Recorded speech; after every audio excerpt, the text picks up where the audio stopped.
Welcome to coaching point students. और जिन्होंने नहीं किया वो कर लो सब्सक्राइब।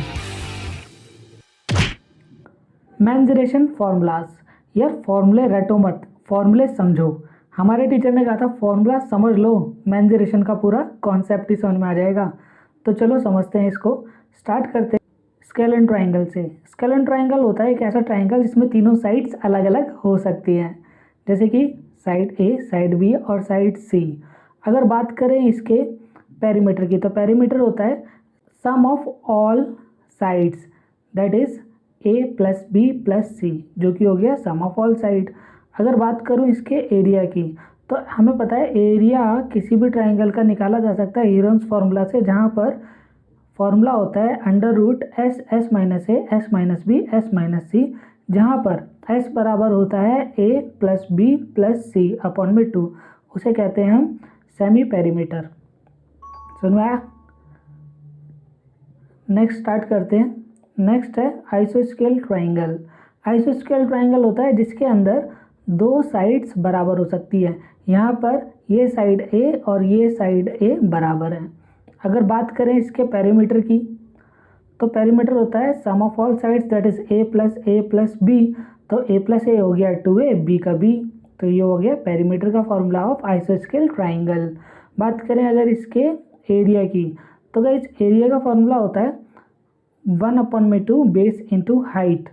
यहाँ पर 1/2 की जगह 1/2 बेस है b और हाइट है h। नेक्स्ट देखते हैं। नेक्स्ट है इक्विलेटरल ट्राइंगल। इक्विलेटरल ट्राइंगल होता है जिसमें तीनों साइड्स बराबर होती हैं। तो पेरीमीटर का फॉर्मूला हो जाएगा sum of all sides, that is side A plus A that will be 3a। बात करें अगर इसके एरिया की, तो एरिया हो जाएगा under root 3/4 side square, that is under root 3/4 a square. ये याद रखना पड़ेगा तुमको कि ये फॉर्मूला ऐसा ही होता है। नेक्स्ट आते हैं। नेक्स्ट है right angle triangle. Guys right angle triangle होता है जिसमें एक एंगल 90 डिग्री का होता है।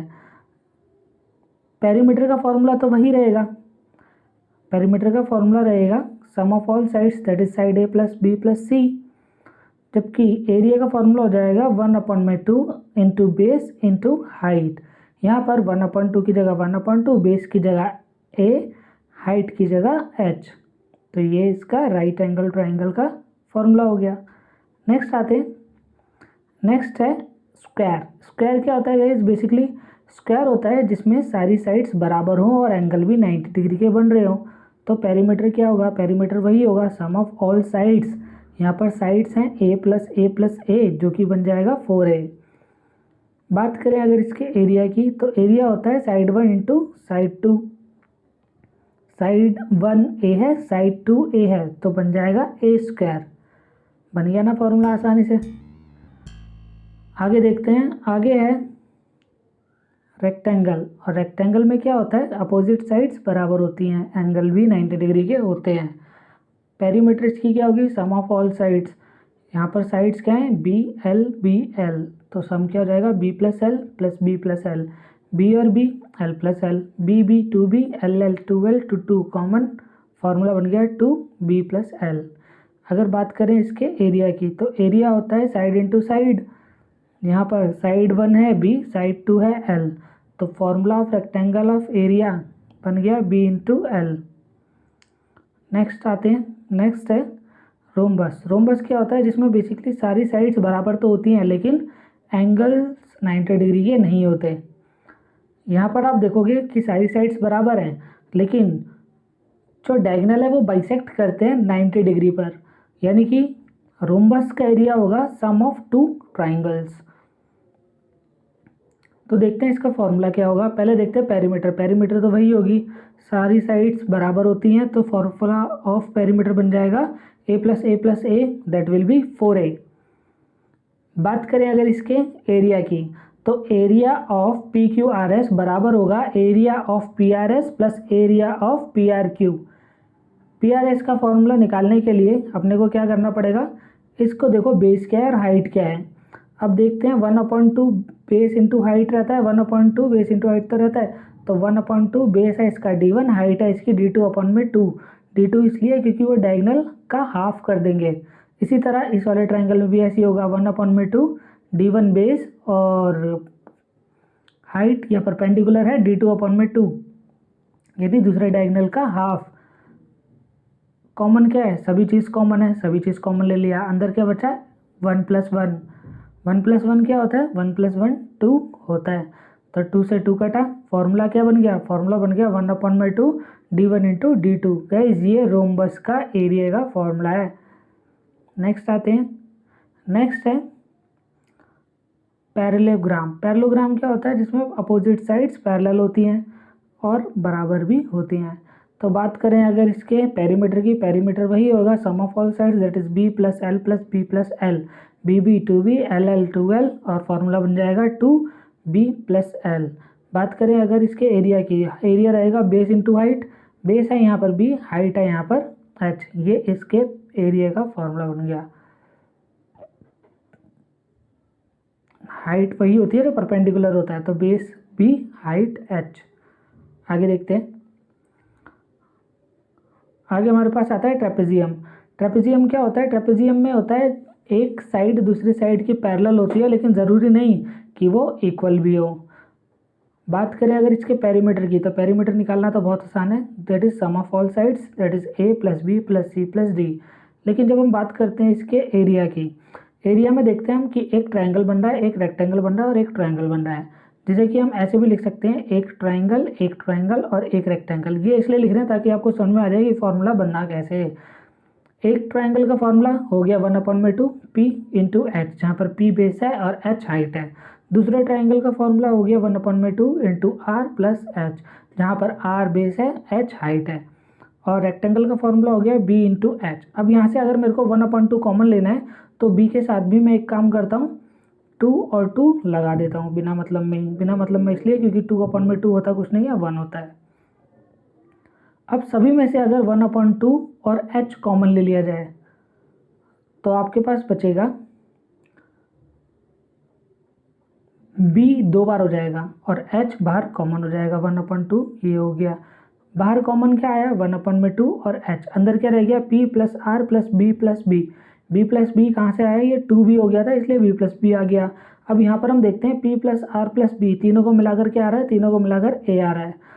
तो फॉर्मूला क्या बन जाएगा 1/2 h a प्लस बी, यानी formula of area of trapezium होता है 1/2 into height into sum of opposite sides, जो पैरेलल साइड्स होती हैं उनका सम।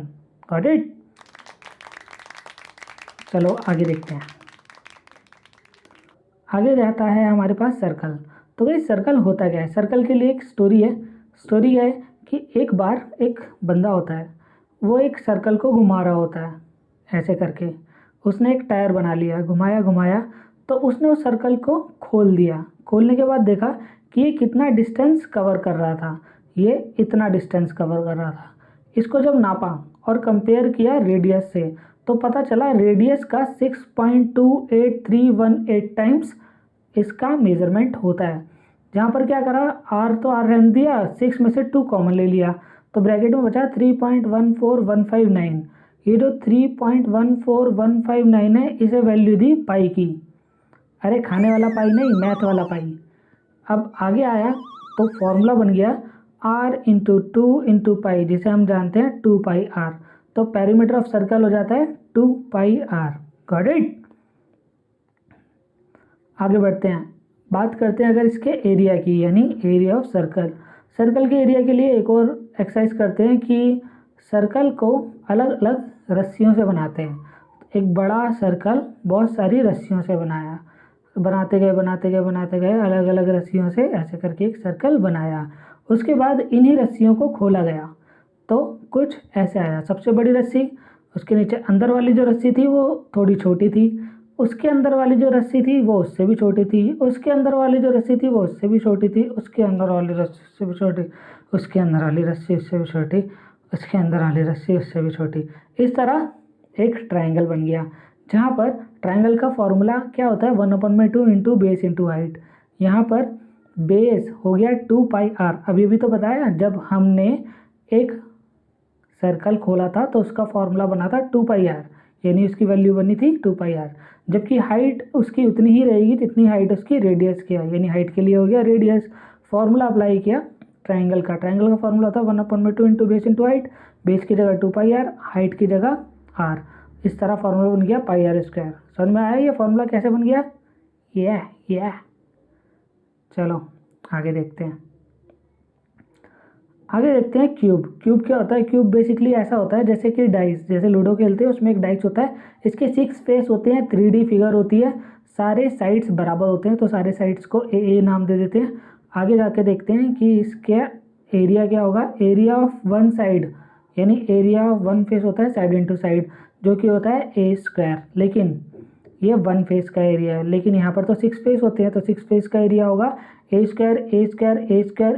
Plus a² that will B 6a²। ये इसका एरिया का फॉर्मूला आ गया। अगर बात करें इसके वॉल्यूम की, तो वॉल्यूम होता है side into side that will B a³। आगे देखते हैं। आगे इसी तरह आता है हमारे पास क्यूबॉइड क्या होता है? जैसे कि मान लो एक ईंट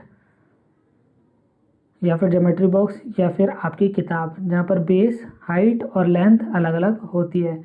तो गाइज यहाँ पर भी 6 फेस होते हैं, और सभी 6 फेस का एरिया अगर हमें निकालना है तो हम क्या करते हैं, टोटल एरिया यानी total surface area of cuboid, तो वो क्या होगा, सभी फेस का एरिया का सम करेंगे।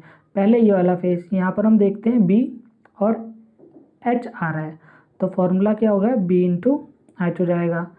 इसी के पीछे भी देखते हैं तो b इंटू एच आता है, तो यहाँ पर भी फॉर्मूला क्या हो जाता है, b इंटू एच हो जाता है। आगे देखते हैं साइड में क्या होता है, l इंटू एच होता है, तो फॉर्मूला हो गया h इंटू एल। इसके अपोजिट में भी h और l आता है, तो यहाँ पर भी फॉर्मूला बन जाएगा h इंटू एल। अब हम देखते हैं कि बेस यानी कि ज़मीन पे क्या है, ज़मीन पे है b और l, तो फॉर्मूला बन गया l इंटू बी। ऐसी छत पर क्या है, l इंटू बी। तो इस तरह हमने लिखा BH HL HL BL BL, जहाँ पर फॉर्मूला बन गया 2BH 2HL 2LB। 2 कॉमन लेने के बाद हमें मिलता है 2BH plus HL plus LB। तो गाइज ये फॉर्मूला बन जाता है क्यूबॉइड का टोटल सरफेस एरिया का। जबकि बात करते हैं अगर इसके कर्व सरफेस एरिया का। कर्व सरफेस एरिया में क्या होता है, छत और फर्श को हटा देते हैं, यानी कि चीज़ को खोखला कर देते हैं।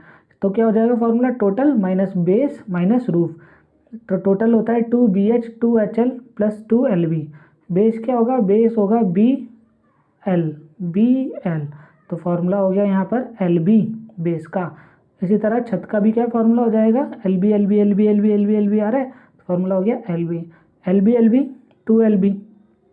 2LB से 2LB गया, फॉर्मूला बन गया 2BH प्लस 2HL, जिसके बाद 2 कॉमन लिया, HH कॉमन लिया, तो ब्रैकेट में रह गया 2H और ब्रैकेट में P प्लस L। तो गैस ये फॉर्मूला बन गया curve surface area of cuboid. बात करें अगर इसके वॉल्यूम की, तो वॉल्यूम क्या होता है, मल्टीप्लिकेशन ऑफ ऑल साइड्स, तो मल्टीप्लिकेशन ऑफ ऑल साइड क्या रहेगा, B into H into L. Got it. आगे बढ़ते हैं, आगे देखते हैं कि formula of cylinder. Gas cylinder basically होता क्या है, सिलेंडर कुछ ऐसे आकार का होगा जो कि 3D होगा, जिसमें रेडियस होता है r, हाइट रहती है h। अगर हम इसे खोल लें तो ये कुछ ऐसी शीट जैसी बन जाएगी, जिसमें हाइट हो जाएगा h और टोटल जो ब्रेथ हो जाएगी यानी चौड़ाई हो जाएगी वो कितनी रहेगी, रेडियस का डबल, राइट। तो वो कुछ ऐसा दिखेगा। तो हमें पता है ऐसे एरिया का जो एरिया होता है वो होता है साइड इंटू साइड, लेकिन हमें यहाँ पर ये बात याद रखनी है कि ये गोल है, गोल में क्या लगता है, पाई। यस, मैथ वाला पाई याद रखना। तो फॉर्मूला हो जाएगा बेस इंटू हाइट, तो इंटू पाई भी, तो पाई की जगह पाई। बेस है यहाँ पर r plus r 2r, height है यहाँ पर h, जिसे सॉल्व करने के बाद मिला पाई r plus r 2r, h की जगह h, तो फॉर्मूला बन गया 2πRh। Got it. आगे देखते हैं। आगे अगर बात करें total surface area of cylinder, total surface area of cylinder क्या होगा, टोटल सरफेस एरिया होगा curve plus base plus top. तो बेस क्या है, बेस भी एक सर्कल है, टॉप क्या है, टॉप भी एक सर्कल है। तो टॉप का मतलब है πr², सिलेंडर में था 2 पाई आर एच और बेस का मतलब है pi R square, pi R square pi R square 2 pi R square, pi R H का मतलब पाई आर एच। तो यहाँ पर जो कॉमन लिया वो कॉमन ले सकते हैं हम 2 पाई और आर, ब्रैकेट में रह जाएगा एच प्लस आर। तो गाइज ये बन गया टोटल सरफेस एरिया का फॉर्मूला। बात करें अगर इसके वॉल्यूम की, तो वॉल्यूम में अब हम देखते हैं कि बेस क्या है। बेस है एक बेसिकली एक सर्कल। अब ये सर्कल जितनी ऊंचाई तक जाएगा, इस तरह ये सर्कल जितनी ऊंचाई तक जाएगा उतना ही इसकी वॉल्यूम होगी, राइट। तो वॉल्यूम क्या बन जाएगा, वॉल्यूम बन जाएगा पाई आर स्क्वायर इंटू में एच, यानी पाई आर स्क्वायर एच। समझ में आया कि फॉर्मूला बना कैसे, ये बन गया इसका फॉर्मूला। आगे देखते हैं, आगे देखते हैं कोन। तो क्या इस कोन क्या होता है, कोन जैसे वही आइसक्रीम वाला कोन। अब क्या करते हैं, कर्व सरफेस एरिया। अब कर्व सरफेस एरिया में देखते हैं हम क्या क्या चीज़ें हैं जो पार्टिसिपेट कर रही हैं। पार्टिसिपेट कर रही हैं आर और एल। अब कोन भी गोल है तो पाई तो इसमें भी लगेगा, तो फॉर्मूला बन जाएगा आपका pi R into L, that is pi R L curve surface area का। जब बात करते हैं हम इसके टोटल सरफेस एरिया की, टोटल सरफेस एरिया क्या होगा, curve surface area plus top. Top क्या है, टॉप एक सर्कल है, ठीक है। तो फॉर्मूला बन जाएगा pi R L plus pi R square, जिसको बोल देंगे पाई आर ब्रैकेट में एल प्लस आर। ये बन गया फॉर्मूला कोन का टोटल सरफेस एरिया। आगे आते हैं, बात करें अगर इसके वॉल्यूम की, तो यार वॉल्यूम क्या होता है, अगर 3 कोन को मिला दो तब जाके एक सिलेंडर बनता है। दिखाता हूँ कैसे। यहाँ पर एक कोन लेते हैं जिसकी हाइट सिलेंडर के बराबर है और चेक करते हैं कि ये सिलेंडर कितनी बारी में भरता है। तो अपन क्या करते हैं, इस कोन को भर लेते हैं पानी से। ये भर लिया 1 गिलास पानी और पलट दिया इसमें। कितना सिलेंडर बन गया, भर गया सिलेंडर लगभग 1/3। इसी तरह एक बार और भरते हैं कोन को और पलट देते हैं सिलेंडर में। कितना सिलेंडर भर गया, सिलेंडर भर गया 2/3। फिर से भरते हैं और पलट देते हैं। इस बार कितना सिलेंडर भर गया, सिलेंडर भर गया पूरा का पूरा। तो हमने देखा कि कितने कोन को सिलेंडर में भरने में लगते हैं। तो यार 3 कोन लगते हैं एक सिलेंडर भरने में। तो इसी तरह volume of 3 cone is equal to volume of 1 cylinder. 3 यहाँ पर मल्टीप्लाई में है, उधर जाएगा तो डिवाइड में चला जाएगा। तो वॉल्यूम ऑफ सिलेंडर होता है पाई आर स्क्वायर एच, तो वॉल्यूम ऑफ कोन हो जाएगा pi R square H upon में 3। तो इस तरह फॉर्मूला ऑफ कोन बन गया पाई आर स्क्वायर एच अपॉन में 3। Got it. आगे बढ़ते हैं, आगे देखते हैं स्फेयर। स्फेयर क्या होता है, एक ऐसा गोला जो 3D होता है, जैसे कि बॉल। अगर बात करें इसके एरिया की, तो गाइस एरिया में क्या होगा कि अपन इसके 4 हिस्से करते हैं। तो देखते हैं क्या क्या चीज़ें आती हैं, रेडियस रेडियस रेडियस रेडियस। अब फॉर्मूला क्या होगा, अब क्योंकि ये गोल है तो अपने को याद रखना है कि पाई की वैल्यू साथ लेनी है। चलो पाई को बाद में देख लेंगे। तो यहाँ पर देखते हैं, पहला होगा आर इंटू आर, क्योंकि यहाँ पर आर है और यहाँ पर आर है, तो ये हो गया आर इंटू आर। इसी तरह यहाँ पर भी आर इंटू आर, तो यहाँ पर हो गया प्लस में आर इंटू आर। इसी तरह यहाँ पर भी आर इंटू आर, तो यहाँ पर भी हो गया आर इंटू आर। इसी तरह यहाँ पर भी आर इंटू आर, तो यहाँ पर भी हो गया आर इंटू आर। ठीक है, तो ये हो गया R square plus R square plus R square, total हो गया 4 आर स्क्वायर। रिमेंबर कि ये पाई भी लगेगा, तो एरिया क्या बन गया, एरिया बन गया 4 पाई आर स्क्वायर। गॉट इट, समझ में आया। चलो आगे देखते हैं, आगे देखते हैं हम कि volume of sphere. Volume of sphere भी कोन से समझो। अगर 2 कोन को एक स्फेयर में पलट दिया जाए तो स्फेयर फुल हो जाएगा। ठीक है, दिखाता हूँ कैसे। ये लिया एक कोन और पलट दिया स्फेयर में, ऐसे करके पलट दिया।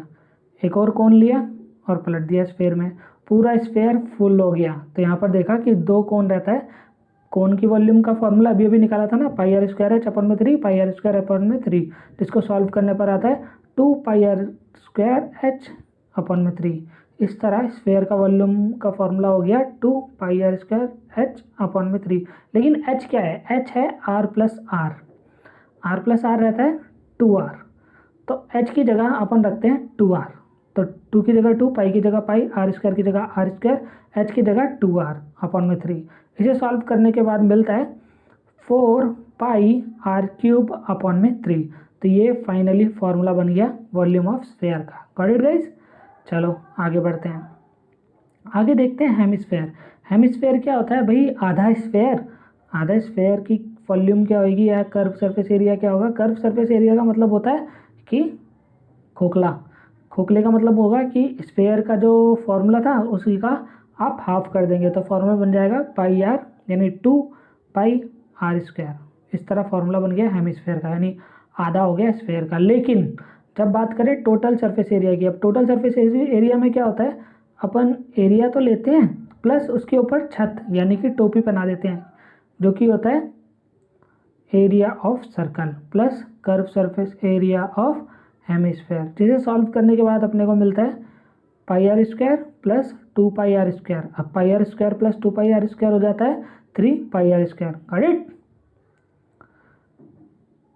बात करें अगर इसके वॉल्यूम की, तो वॉल्यूम के ऑफ हेमिस्फेयर क्या हो जाएगा? वही हाफ ऑफ स्फेयर। ठीक है, हाफ स्फेयर का मतलब क्या हो जाएगा? 2πr3। ये तो बड़ा आसान है, समझ में आ गया? मज़ा आया? चलो,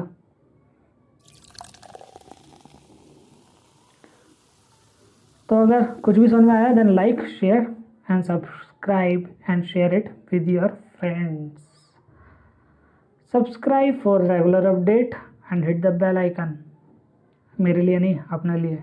चलो बाय।